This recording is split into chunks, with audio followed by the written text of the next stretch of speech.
Hello, everyone, and thank you and welcome to another edition of the Now North video series. Today is a learning video meant for all divers, whether you're a beginner or whether you're a seasoned pro. Here we are, and today we're going to be talking about a topic that I think is near to all of us right now, and that is ways that we need to adapt. So without further ado, I'd like to start this. I'm going to mute everyone, and this is more of a discussion from collective information I've received. And I'm going to pass that on to you, which will prompt our discussion group for tomorrow's coffee in the chat session. Thank you very much, everyone. And I hope this is a time that gives you some extra information and makes you feel more comfortable. So we're going to share our screen.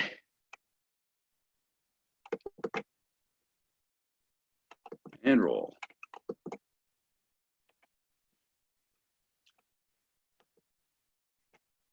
Today we're discussing a diver's guide for adapting to the new dive environment. This is a particular discussion that I put together based on comments and information I've collected from a group of people, and we're going to proceed from there. And as the regional manager for Eastern Canada, I say thank you to all the Canadian members, and I say thank you to other members. We're a member-driven organization. It's for everyone. So I hope you enjoy and gain some information here. The topic for today is going to be broken into these categories: a welcome and why are we here, equipment concerns, pre-dive activity, during the dive activity, post-dive activity, and the importance of counseling.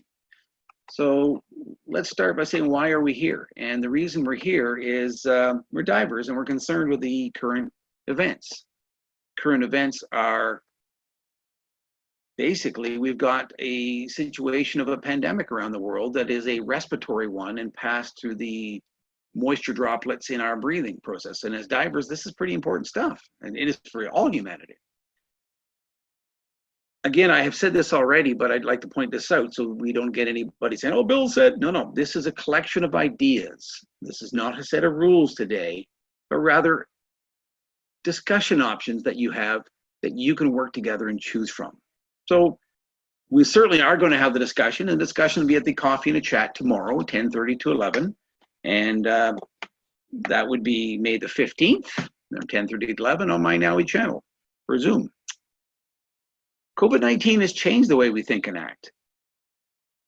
We can't argue that. We're going to have to do things differently. Let's look at some of the real risks. There's a lot of discussion out there, some real, some not. So far as a dive environment, our concerns are going to be the respiration process, especially the exhalation, because there's the moisture droplets are where the infection lives. And how does that impact us as divers? These are real. We've read lots of doomy, gloomy things. I'm not going to get into that, but if you were to get a mild version versus a major dose, you could end up on the major side not being able to dive anymore. On the minor side, you're sick for a little bit. So, this is something we need to take very seriously. But let's do so and see how we can adapt our diving to be safe, yet continue the joyful sport that we all have. The best way to do is to start by dividing things into equipment. When we're looking at equipment, I want to take the equipment section and break it into two pieces: owned versus rentals. Clearly, there's some differences, and we're going to look at those, okay? We're not going to discuss cleaning techniques today because that in itself is an entire session, and we will be addressing that at a future seminar. As I look at the equipment, I'm going to divide them into categories so we can quickly talk about the different implications. One being instruments and accessories, computers, lights, other little add-ons, exposure suits, boots, gloves, all the rest of that, so exposure, BCDs, regulators, and tanks. Concerns for the owned equipment side of things. For people who own their own equipment, there's less concern. It's yours. Other people aren't using it. They're not breathing on it. They're not doing nothing. But you still need to make accommodations. Here's just 3 areas we can look at. Let's look at the first one: service. When you send your gear in for service, things are going to be different. What I'm doing right now is here in Ontario, we're still curbside only pickup, which just started actually. If you have external access to the building, you can do curbside. So what I'm having people do is they schedule a drop-off time. I have a bin with a lid that I put over top, and that ends up being a situation where they can put their stuff in the bin, I put the bin on and close it. I leave it for a day or 2 or 3, depending on what the items are and what the time recommendations are for the cleaning, which we're not getting into now. Then I service it, and then the same recommendations backwards. So you may be looking at a week lag time for a 1-day quick service. So get your stuff in early and don't wait. A lot of people get confused as to whether service is annual or not, and I like to be sarcastic and say that annual service is the once every 12-month kind, but it needs to get in for service every year, or if you have concerns, or if you're anywhere from 80 to 100 dives, you should really getting it in for service. So when you're bringing in your tanks and other items for service, it's going to be an issue, right? So let's look at some of these items individually and see how that affects us, okay? Instruments. Somebody's dropping off their dive computer. Well, it's all plastic and glass. So as far as the time and ability to clean it, it's very quick. I can clean it right away with the proper disinfectant, and then change the battery, disinfect it, and put it back into a pickup bin, and people can pick that up. So that's pretty simple and easy. But that's a service side. What do you do when you're diving? Well, you're the only one touching it. I don't have a concern. It's out of your bin or bag onto your body to dive, back into your bin and bag off your body. So, you know, you're pretty cool there. Exposure suits, boots, gloves, etc. We're in the same position. It's your personal hygienic issue. One concern is if somebody's nearby and they cough or breathe on it or whatever, you may want to be a little more concerned. But again, if we're looking after their social distancing, which we're going to get into in a little bit later, that shouldn't be an issue. You're far enough away anyway. So as long as you're keeping your distance, not really a big concern. BCDs, same ballpark. Regulators, this is a huge one. You're breathing in and out of them. Keep them away from other people. You may be a carrier, however, you're not sick. So you want to keep your regulators away from people. Again, people are going to say, whoa, what about? We will get to buddy breathing and sharing air later on in this seminar. But yes, for regulators, for your own regular, normal diving use, not a big issue. Keep them away from people. You're the only one breathing on it anyways. Tanks is a little bit different. You're bringing your tanks in for air fills. Understand you probably want to protect definitely want to protect the shop that's filling your tank, but make sure the facility's safe. If you're dropping your tank, take a moment and clean it. Generally speaking, what I'm going to be doing, and I think others will be doing, they'll disinfect the tank. Beautiful, it's all metal. Give it a spray down, a wipe off, it's good to go. I fill your tank, I put it back outside, I give it a spray, you can wipe it off yourself, and back in business, you're ready to go. So that's pretty easy to accommodate that. Rental gear, bigger difference. Again, for the facilities or the dive professional that's looking after the rentals, your adaptations are going to be very significant. So that's a long topic. I'm going to have a separate session on it strictly for those people. Again, if you're a regular diver who's out there renting gear, you're not going to be cleaning the gear anyway, so it's not really something you want to spend a lot of time doing. But you're welcome to join that seminar as well, so see what they are going to be doing from their end and some ideas that they would have. I do have a session booked on that. If people don't know the date of that, they just get it off my newsletter or send me an email, bdoran@nowie.org. However, there's something we need to stop. And as the diver, and this session today is about the scuba diver out there who's going to be diving. In this particular section, we're talking about that diver who needs to rent gear. You need to ask some questions. You really do. So let's look at what questions you need to ask. Because there's going to be a concern there, right? And we want to make sure that you're able to ask the correct questions. Let's have a look at some good questions you can ask for each of our 5 categories that we've laid out. Instruments. If you're renting instruments, you just want to make sure that you watch them, clean them as they hand, or if they're in a sealed bag, you can say, how do you clean your instruments? We'd spray them with a disinfectant, wipe them, stick them into a bag right away, close the bag is clean. Well, that's pretty good. Something like that would work. Computers, lights, any clip-on accessory that you may have that you're going to be looking to rent, that would be an issue. You want to make sure they're cleaned. Being that they're all plastic or a metal of some kind, it's a very easy clean, quick disinfectant, quick dry off, and off you go, okay? Exposure suits, big one. As you know, the whole reason a wetsuit works for us is that a water membrane is formed between us and the water through that suit because of all the holes, kind of like an arrow bar. The water soaks through and stagnates in there during the process of our dive and keeps us warm. So when it comes to wet suits, wet hoods, wet gloves, and wet boots, yeah, they're porous and they're neoprene. So cleaning those is going to be a much bigger process. Ask the facility if you're renting how they're doing that cleaning, how long that their turnaround time is, whether, are they giving a quick cleaning and hand it back out to you, or is it gets into a rotation where a suit can't be used by a different individual for at least 3 days or something like that. Those are valid questions, and I think you're going to find a whole repertoire of different answers out there. My personal opinion is, if you like diving, buy a suit. You always should have bought a suit. This isn't new. If you're not dedicated enough to diving to buy a suit, that kind of says something right there in itself. They're not expensive. A wetsuit, I'm going to get to dry suits, but a wetsuit is very inexpensive. It's warm water ones, very inexpensive, in the $100 to $200 range.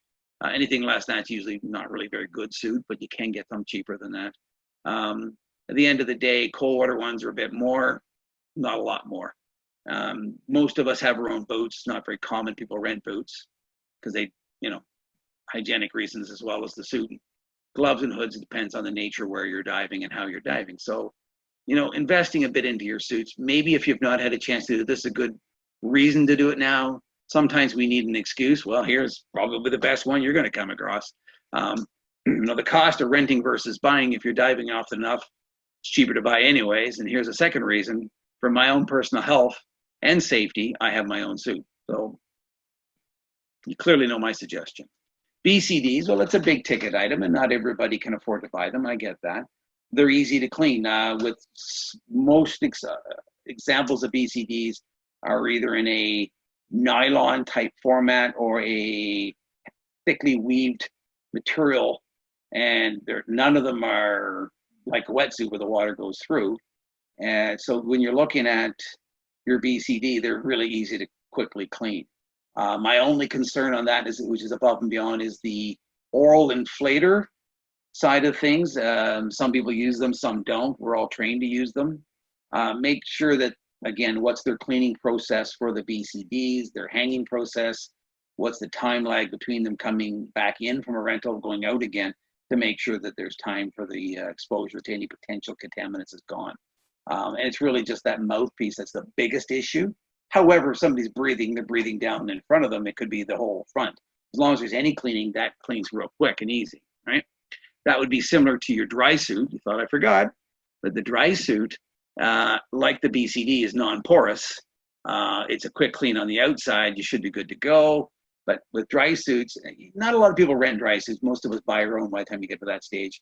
And with a dry suit, what you need to worry about is when you're putting your head through the neck and back, the breathing side of it. So they need to be cleaned on the inside as well as outside. So that's going to be a more significant one. Again, buying your own is the best answer, but they're expensive. So if you're not able to buy a dry suit, stick with a wetsuit, and maybe you're a little colder, but you can shorten the dive a little bit. You can still get wonderful dives with 7 mils nowadays, and the one-piece 7 mil semi-dries are very affordable and absolutely keep you very warm. So if you can't afford a dry suit, that's a good option. Regulators, big issue. We talked a little bit about already, how you clean them. You're breathing in and out the whole time. So if somebody else has been breathing on that reg, it needs to be cleaned and it should be sitting for at least 3 days.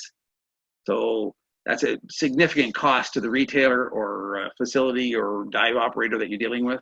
So if you see the rental costs of the regulars go up, thank them because they're looking after you. They've added more to their line so they can rotate things out better. You do not want that reg to be quickly dipped, shook off, and handed back out again. That is not going to do the trick. The disinfectant, again, it's all metal and plastic. You should be able to disinfect it very quickly. However, how paranoid do you want to be? And sometimes some paranoid is good, but too much paranoid is not. I personally think a rotation of the regulators, which in the dive center that I work with in Barrie 4D diving, as we've discussed that, and that's what we're going to be doing. We will have a rotation where a rig will not go back out for minimum 3 days anytime it's been out for rental, or to a student or whatever. Tanks, again, we talked about tanks. Whether you're renting a tank or whether you're buying a tank and getting fills, that's the same process. Let's look at some pre-diving activities. Social distancing. Always keep one leatherback turtle apart. I hope you like. That's from DEMA, actually. They got a lovely poster on that. I was going to add it in, but I thought everybody might have seen it already. If you'd like a copy of that for your dive center that you deal with, please let me know. I'll forward you a picture. It's put out by the Dive Equipment Manufacturers Association. You got 2 divers separated by a full-grown leatherback turtle, which gives you your social distancing, by the way. For us Canucks, hockey stick apart. There you go. So when we're doing any pre-diving activity, we want to make sure we keep that social distancing, whether it be picking up gear or meeting at the dive site or whatever. In our briefings, traditionally, we meet in a circle, a closed circle with the dive master on one part of the circle and giving a proper briefing, or the instructor. Those briefings, you're going to have to step back another probably 2 paces. If you would think of where you would normally stand, just step back 2 paces. And by opening up that circle with the same number of people, you're going to end up with that spacing. Again, if you put your arms straight out and they put their arms straight out and your arms are anywhere close, your fingers are anywhere close to touching, you are too close, because you should be 6 feet apart. Okay. So again, picture that big full-grown leatherback between the 2 of you, and his beak out and his tail out and his feet out and not touching either one of you. Gear assembly and donning your gear, well, that'll change somewhat. A lot of us, when we're meeting to do shore dives, meet in parking lots. And in the parking lot, as long as if it's 1 person per vehicle or 1 family per vehicle, you're good to go. You're not anywhere close to anybody. Put your gear together, you're all good to go. If it's a shore dive, then make sure where you're not working out of vehicles, you're working out of the beach or the rocks or the grass. Then make sure you separate out. Most people do that anyways. If the area doesn't accommodate enough space, there's not enough space, you're gonna have to go somewhere else, or perhaps have a smaller group and go twice if you're running a class or whatever. If you're divers that are just going out as a bunch of buddies, well, pick a spot that's gonna work for your group. If you're working off a dock, well, maybe don't work off the dock. If it's practical, work out of your parking lot instead. Generally, I prefer the parking lot anyways.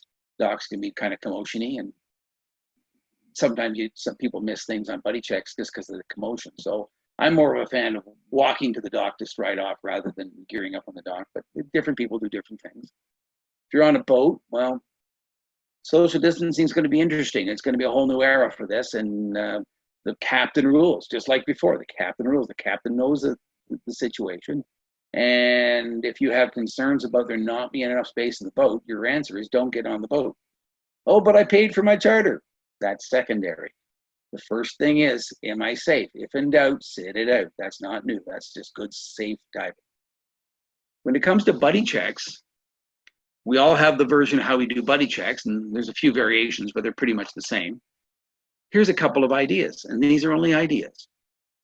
There's probably other ones out there. If it's 2 senior divers, been diving a long time and lots of experience, perhaps they could do a modified buddy check by doing a observation buddy check, meaning I watch you do your buddy check, you watch me do the buddy check.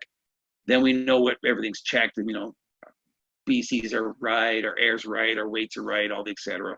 Okay. Then when we get to the water, with the regs in our mouths, breathing off of the regulators, I check your air, you check your air, let's stride in and go. Or if it's a short dive, let's just duck and go. So there's one option. Second option for doing buddy checks could just be that we wait and do the buddy check as we get close to the water. And then we put a reg in our mouth and we do a proper buddy check. Okay. Some people have put out, well, we could do a buddy check in the parking lot or something like that with our reg in our mouth, and then we just walk down the water. Well, once you got within that circle where you've gone too close, again, no leatherback between you, what you've now done is potentially you've got that moisture droplets on you, your gear, whatever. So once you've gone into that zone of less than 6 feet, you need to keep your reg in your mouth until you get in the water. So you kind of, if you're one of those people who are awesome with air, you may not care.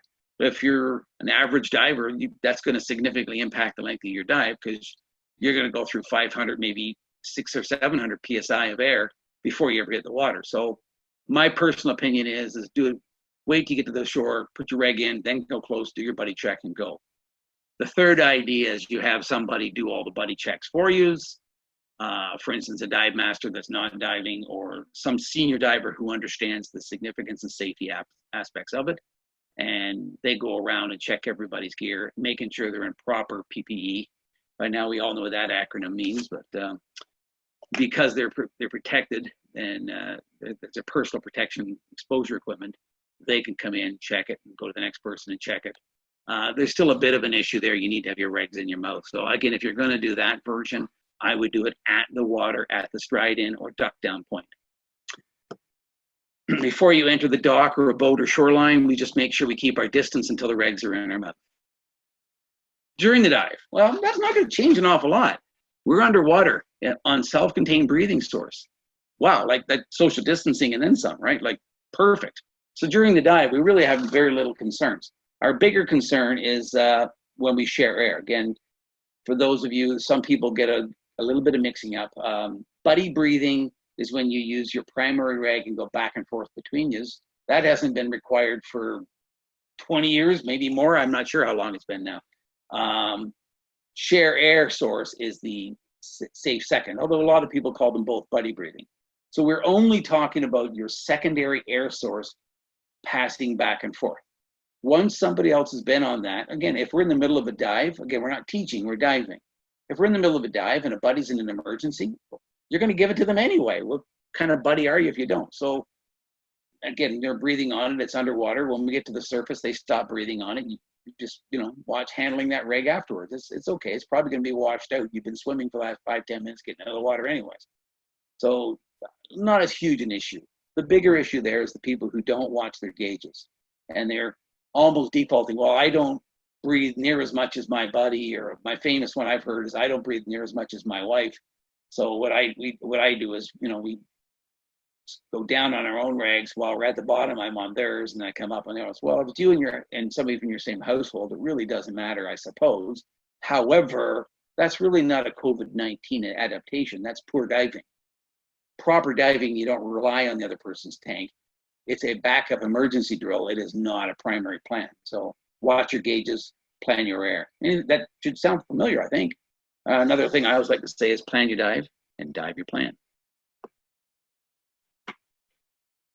Post-dive activity is pretty much the same idea as your pre-dive activity. You want to make sure that it's, we got our leather back between us, keep that distancing. And when we get back to our vehicles, say it's a parking lot, that's easy, go back to your vehicle and unload, right? More of again, the debriefing, stay back a little bit further. When you're exiting the dock or boat or shore, if there's a lot of people around, keep your reg in your mouth. Again, at this point, who cares if we're draining air? The dive's over. So if in doubt, keep your reg in your mouth until you get back up to your car or whatever system you're dealing with when you're getting off the boat, the shore, the dock, whatever happens to be, okay? So, it's not a lot different. One topic that I like to bring up here is counseling, and people sometimes don't know what I mean by the word counseling, so I'm going to actually cover it. If you have a question or another diver has a question, it's okay, especially right now when it comes to COVID-19.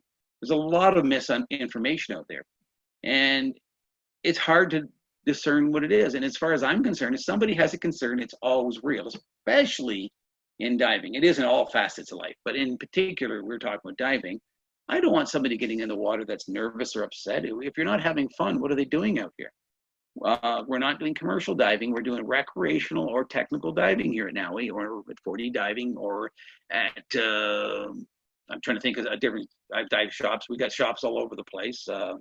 Dan's dive shop at St. Catharines, for instance. There's lots of places. When we're there, almost all of your divers are either recreational or technical. They're there for fun. And if they're nervous, we all have to stop and talk to them. And I know some wonderful instructors and dive masters are going to sit and do it. So if you have a concern, it needs to be addressed. So who should you ask? Well, big coincidence. Ask your instructor or dive master, or the shop owner or facility owner, or the dive charter boat. But those are all very knowledgeable people. Ask them and see what their opinion is. Now worldwide, we were first in the industry as far as organizing training and training systems. And after 60 years, we're still here. We are the professional. Ask us. You can go ahead and ask us. I got some links for you, but now we worldwide. The Divers Alert Network, oh my gosh, how could you not get better information than that? It's just not possible. They're fabulous there. You're welcome to ask me if in doubt. Kind of my role as a course director trainer for NAUI and a regional manager, that's kind of what I do. These questions need to be addressed and you need to feel comfort in them. Now, counseling is a discussion process.